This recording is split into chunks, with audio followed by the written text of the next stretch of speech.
Hi guys, Chris here. So I have another tablet to look at today, and that is the Cube iwork11. So it's basically what it is the i7 Stylus, but with an Atom chip. Everything else is the same. It has the same keyboard, the same design. And this one here I got from gearbest.com, and it has been delivered by DHL and packaged up really nicely. You can see they put a lot of bubble pack in here, and there's the box itself. So it looks even like it's using the same Cube i7 Stylus packaging.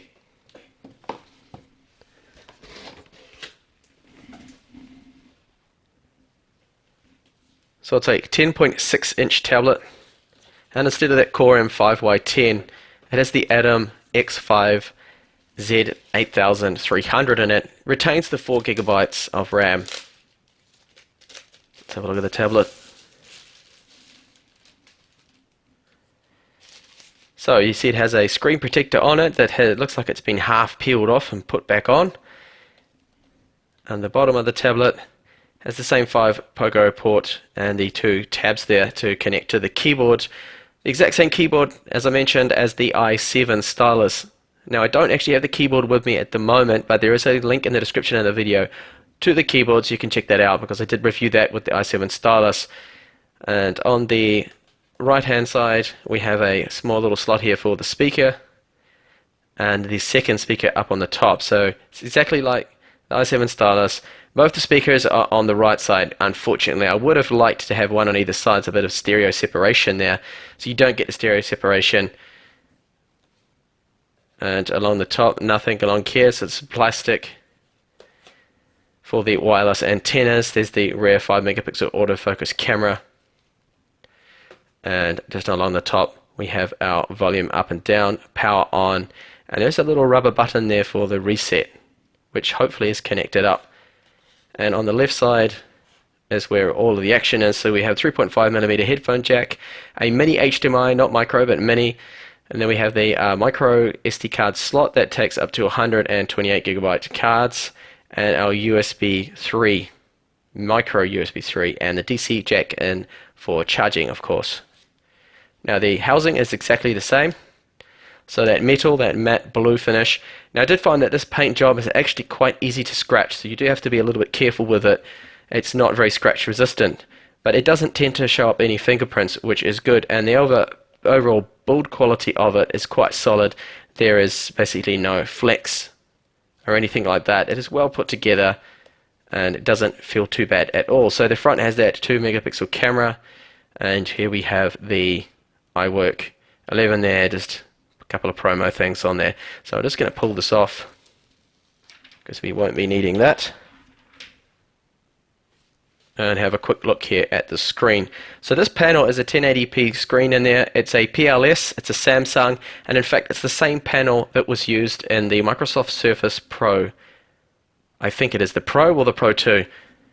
And if you have a look along here, there's a bit of a gap there, so it's a non-laminated display, and of course this does have the Wacom digitizer support and supports the stylus. I do have the stylus with that, and I will quickly check out that and see how it works later in this video. There is also a small gap that I'll point out here. That's actually where the microphone is, so there's a front-facing microphone right there.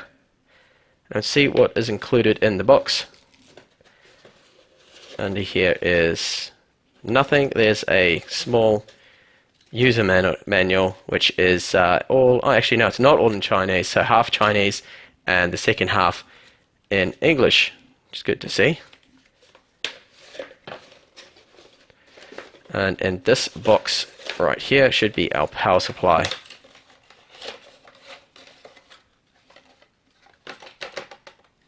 And a few other things in here. Maybe there's an adapter. No adapter. Oh, there should be the adapter for USB 3. There we go. So it's our OTG adapter. So this goes from micro USB 3 to full-sized standard USB 3 port there.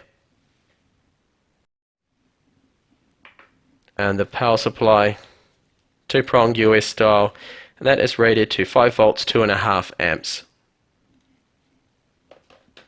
So I'm just going to weigh the tablet now and see how much it weighs and how thick it is.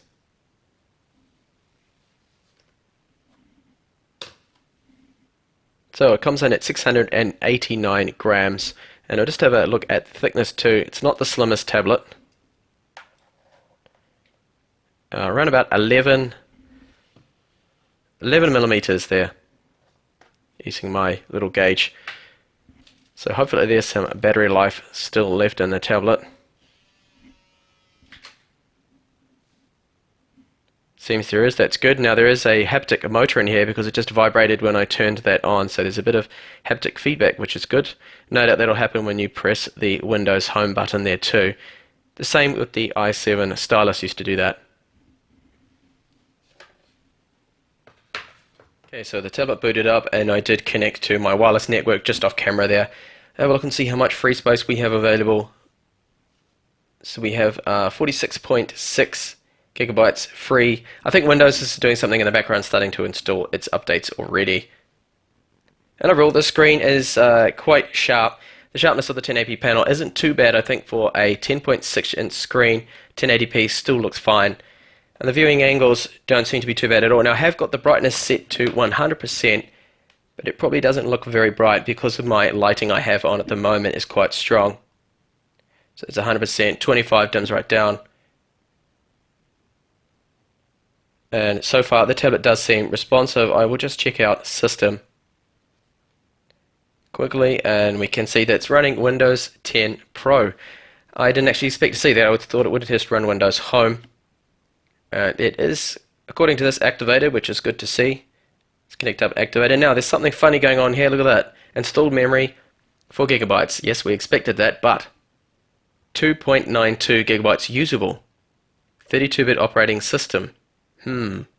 They didn't go with 64-bit, which is really strange because the 32-bit processor operating system, can only address up to 3 gigabytes. It needs to be 64-bit to address over that amount.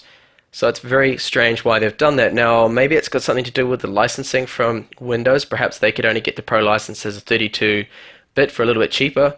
But apparently the Chewy Hi10, I've also heard, has that same issue. They've decided to just go with a 32-bit operating system.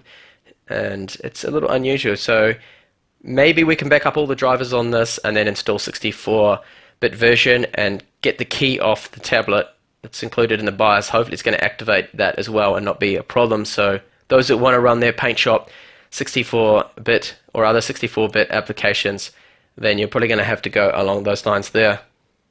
So that's just a very quick hands-on and a look there with the unboxing. Now if you do want to see benchmarks, I'll go and run through everything here. I'll test out the Stylus as well and all that in another up-and-coming video. I'll have those videos out hopefully within a few days, at least the ones with the benchmarks, just to see how well this performs. And so far it doesn't seem to be too bad at all. So it'll be good to see just how this compares. I'll check out thermals as well. Everything I can think of in my normal videos of these tablets. Thank you for watching and hopefully see you back in the playlist of the Cube iWork 11 for the other videos. Bye for now.